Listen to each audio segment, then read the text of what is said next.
नमस्कार दोस्तों, आप देख रहे हैं नमो भारत न्यूज़। मैं हूं अतुल शुक्ला। एक कश्मीर से धारा 370 हटने के बाद जिसके बाद वहां पर माहौल ठीक हो गए, तो अब पश्चिम बंगाल भारत का दूसरा कश्मीर बनने जा रहा है। इस समय बंगाल से ऐसी खबरें आ रही हैं जो आपको भी हिलाकर रख देंगी।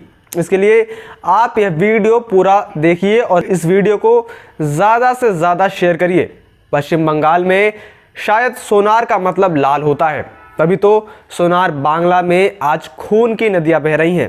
अभी ममता बनर्जी की सरकार बने एक हफ्ता भी नहीं हुआ है और हिंदुओं के ऊपर प्रताड़ना फिर से शुरू कर दी गई है। वहीं अपनी आंखों पर सेकुलरिज्म का चश्मा चढ़ाए हुए लोग, लिबरल गिरोह के टुकड़ों पर पलने वाले लोग, साथ ही इनकी वामपंथी मीडिया दल बंगाल में हो रहे हिंसावाद को नहीं दिखाएगा, क्योंकि अब वहां पर किसी प्रकार से लोकतंत्र का नाश नहीं हो रहा है।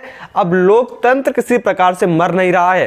अब डेमोक्रेसी का पालन बहुत ही अच्छी तरीके से किया जा रहा है। दोस्तों, नमो भारत न्यूज़ में मैंने ही आपको पहले ही बता दिया था कि ममता की सरकार बनने के बाद बंगाल में हिंदू नरसंहार होना तय है। आप इस बात की गारंटी ले लीजिए और अब वहां पर हो भी यही रहा है।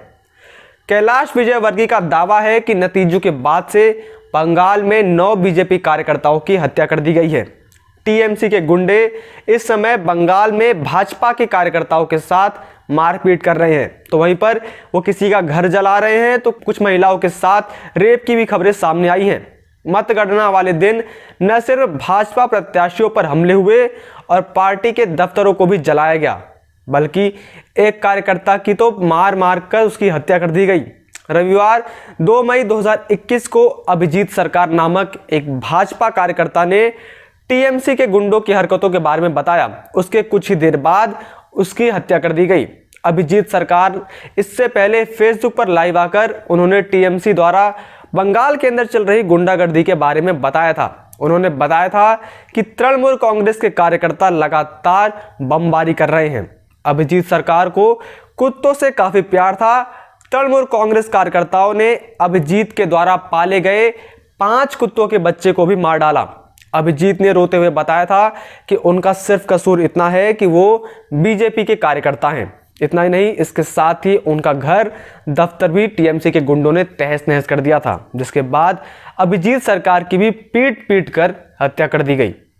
बीजेपी ने ननूर में तृणमूल के गुंडों पर अपनी 2 महिलाओं कार्यकर्ताओं के साथ गैंगरेप के आरोप लगाए हैं। हालांकि पश्चिम बंगाल पुलिस ने इस मामले पर पर्दा डालते हुए इसे झूठी खबर बताया। यकीनन वो ममता के इशारों पर कार्य कर रही है, लेकिन सच कहां ही छुपता है। सुप्रीम कोर्ट में वकील प्रशांत पटेल उमराव ने भी इस तरीके के दावे किए हैं। उन्होंने ट्वीट करते हुए कहा था कि बीरभूम के ननूर के भाजपा प्रत्याशी की 2 इलेक्शन एजेंट के साथ तृणमूल कांग्रेस के मुस्लिम गुंडों ने गैंगरेप किया है। उनमें से एक गायब है और मीडिया इन खबरों को आगे दिखा भी नहीं पाए, इसलिए दिल्ली में बैठा विपक्ष अपना पुरजोर लगा रहा है। मीडिया को नए नए मुद्दे देकर उसमें उलझा कर रख रहा है। जहां पर विपक्ष कभी कोरोना को लेकर बात करता है, तो कभी ऑक्सीजन सिलेंडर की कमी पर रोना रोता है, कभी वो पूरे देश के अंदर लॉकडाउन लगाने के लिए भी रोना लगाकर बैठ जाता है।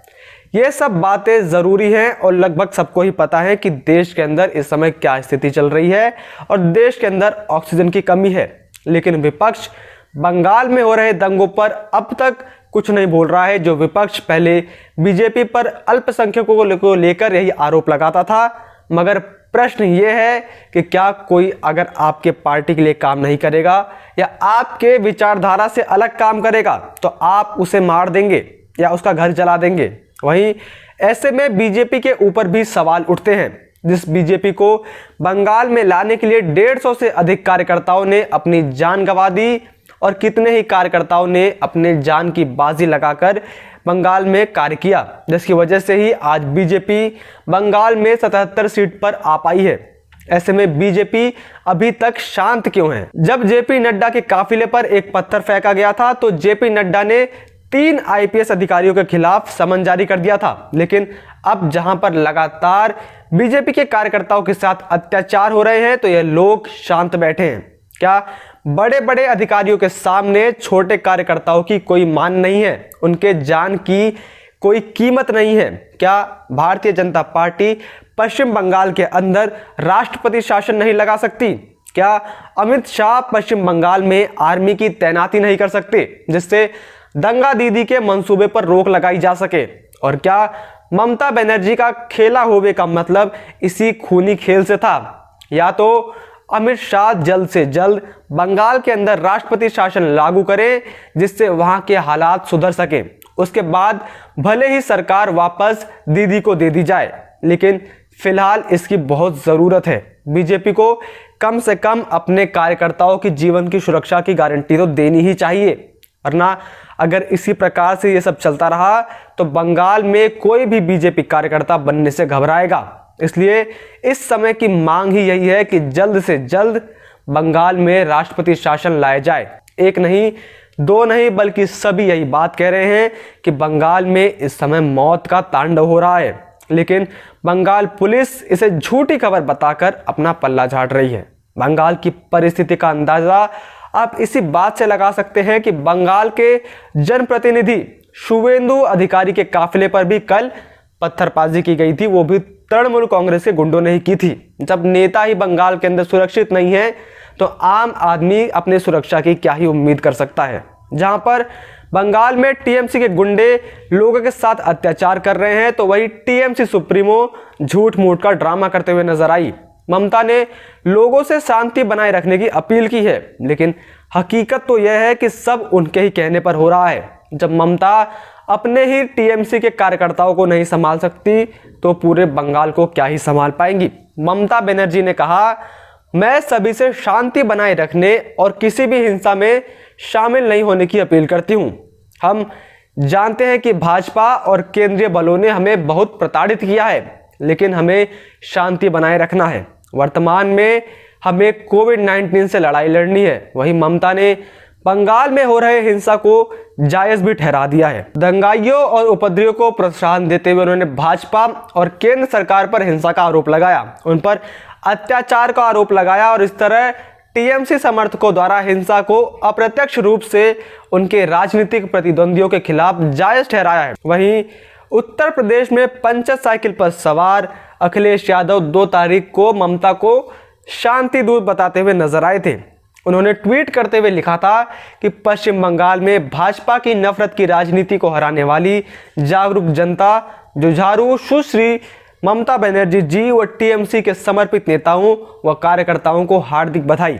ये भाजपाइयों के एक महिला पर किए गए अपमानजनक कटाक्ष दीदी ओ दीदी का जनता द्वारा दिया गया मुंहतोड़ जवाब है। अब जब इस सीट तृणमूल कांग्रेस के कार्यकर्ता महिलाओं के साथ गैंगरेप कर रहे हैं तो अखिलेश को इसमें कुछ भी गलत नहीं दिख रहा है, वो शांत बैठे हैं। ममता को बधाई देने वाले राहुल गांधी भी इस समय चुप हैं। शायद इटली के लोगों तक खबर देर से पहुंचती होगी। वारे राजनीति वाह। बाकी आपकी इस बारे में क्या राय है आप कमेंट बॉक्स में ज़रूर बताएं। इतना ही नहीं, अगर आपको यह वीडियो पसंद आई हो तो आप इस वीडियो को लाइक कर दें और ज़्यादा से ज़्यादा इस वीडियो को शेयर करें। बाकी देश और दुनिया की तमाम बड़ी खबरों से जुड़े रहने के लिए देखते रहिए नमो भारत न्यूज़। जय हिंद, जय भारत।